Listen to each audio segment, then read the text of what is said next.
Do you, and now I'm talking with my friends in Poland, and they are worried that you align yourself too much with Putin. What's your message for them?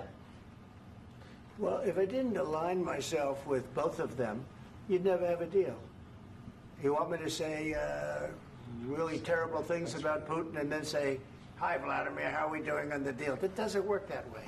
I'm not aligned with Putin. I'm not aligned with anybody. I'm aligned with the United States of America and for the good of the world. I'm aligned with the world, and I want to get this thing over with. You see the hatred he's got for Putin. It's very tough for me to make a deal with that kind of hate. He's got tremendous hatred, and I understand that, but I can tell you the other side isn't exactly in love with, him either. So it's not a question of alignment. I'm aligned with the world. I want to get the thing set. I'm aligned with Europe. I want to see if we can get this thing done.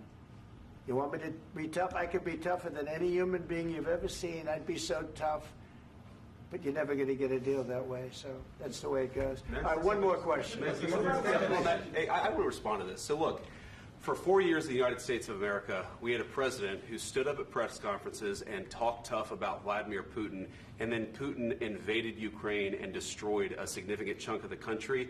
The path to peace and the path to prosperity is maybe engaging in diplomacy. We tried the pathway of Joe Biden of thumping our chest and pretending that the President of the United States' words mattered more than the President of the United States' actions. What makes America a good country is America engaging in diplomacy. That's what President Trump is doing. Can I ask you?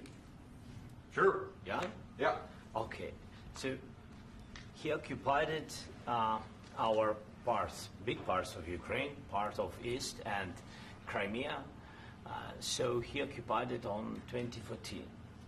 So during a lot of years, so I'm not speaking about just Biden, but those time was Obama, then President Obama, then President Trump, then President Biden, now President Trump, and God bless, now President Trump will stop him.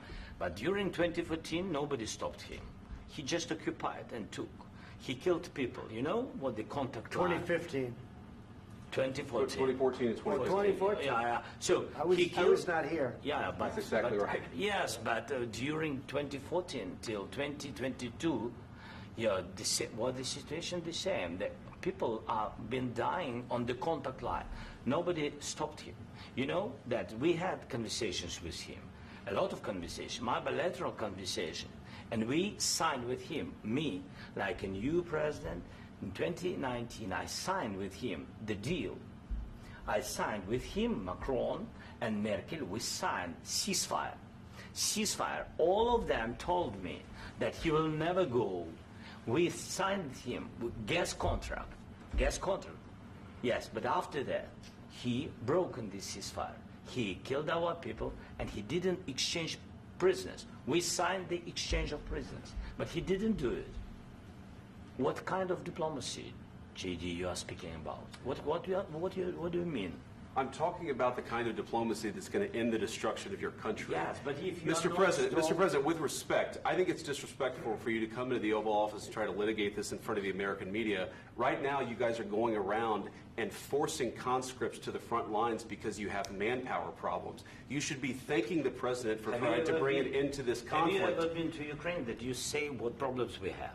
I have been to. Come once. I've actually watched and seen the stories, and I know what happens is you bring them on a propaganda tour, Mr. President. Do you disagree that you've had problems bringing people into your military?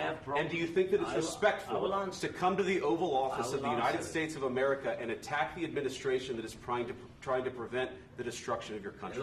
A lot of questions. Let's start from the beginning. Sure. First of all, during the war, everybody has problems, even you, but you have nice ocean and don't feel now, but you will feel it in the future. God bless. You don't know that. God bless. God bless. You will not have a war. Don't tell us what we're going to feel. We're trying to solve a problem. Don't tell us what we're going to feel. I'm not telling you. Because you're in no position to dictate that. That's exactly what you're doing. You're in no position to dictate what we're going to feel. We're going to feel very good. You will feel influence. We're going to feel very good and very strong. You will feel influence. You're right now not in a very good position. You've allowed yourself to be in a very bad position, and he happens to be right about it. From the very beginning of the war. You're not in a good position. You don't have the cards right now. With us, you start having cards. Right now, you don't. You're playing cards. You're playing cards. You're gambling with the lives of millions of people. You're gambling with World War III. You're gambling with World War III. And what you're doing is very disrespectful to the country, this country. That's back to you. Far more than a lot of people said they should have. Have you said thank you once? This entire meeting? No, in this entire meeting, have you said thank you? You went to Pennsylvania and campaigned for the opposition in October. Offer some words of appreciation for the United States of America and the president who's trying to save your country. Please, you think that if you will speak very loudly about the war, you can... He's not speaking loudly. He's not speaking loudly. Your country is in big trouble. Can I Wait a answer? minute. No. You've done a lot of talking. Your country is in big trouble. I know. You're not winning. You're not winning this. You have a damn good chance of coming out okay because of us. Mr. President, we are staying in our country, staying strong from the very beginning of the war. We've been alone, and we are thankful. I said thanks you haven't in been this alone. cabinet, you and haven't not been only alone. in this cabinet. We gave you, through this stupid president, $350 billion. You voted we gave for you your military equipment, and you men are brave, but they had to use our military. If you didn't have our military equipment, if you didn't have our military equipment, this war would have been over in 2 weeks. In 3 days, I heard it from Putin. In 3 days. This is something maybe new. Less. In 2 weeks, of course, yes. It's going to be a very hard thing to do business like this. Again, I tell you. Just say thank you. I said a lot of times to American people. Accept that there are disagreements, and let's go litigate those disagreements rather than trying to fight it out in the American media when you're wrong. We know that you're wrong. But you see, I think it's good for the American people to see what's going on. I understand, sir. I think it's very important. That's why I kept this going so long. You have to be thankful. You don't have the cards. Thankful. You're buried there. Your people are dying. You're again, running low on soldiers. Listen, please, you're running Mr. low President. on soldiers.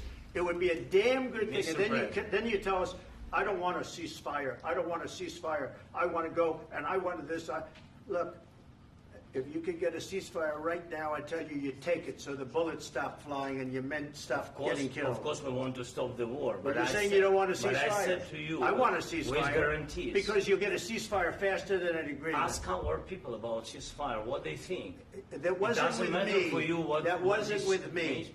That was with a guy named Biden, who was not a smart person. That was with Obama. It was your president. Excuse me. That was with Obama, who gave you sheets, and I gave you javelins. Yes. I gave you the javelins to take out all those tanks. Obama gave you sheets. In fact, the statement is Obama gave sheets and Trump gave javelins.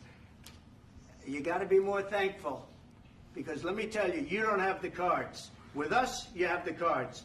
But without us, you don't have any cards. One more question to Mr. Vice President. I'm sorry. It's going to be a tough deal to make, because the attitudes have to change.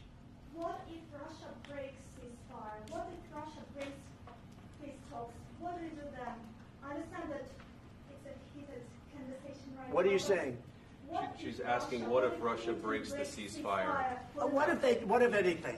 What if a bomb drops on your head right now? Okay? What if they broke it? I don't know. They broke it with Biden because Biden, they didn't respect him. They didn't respect Obama. They respect me. Let me tell you, Putin went through a hell of a lot with me. He went through a phony witch hunt where they used him and Russia.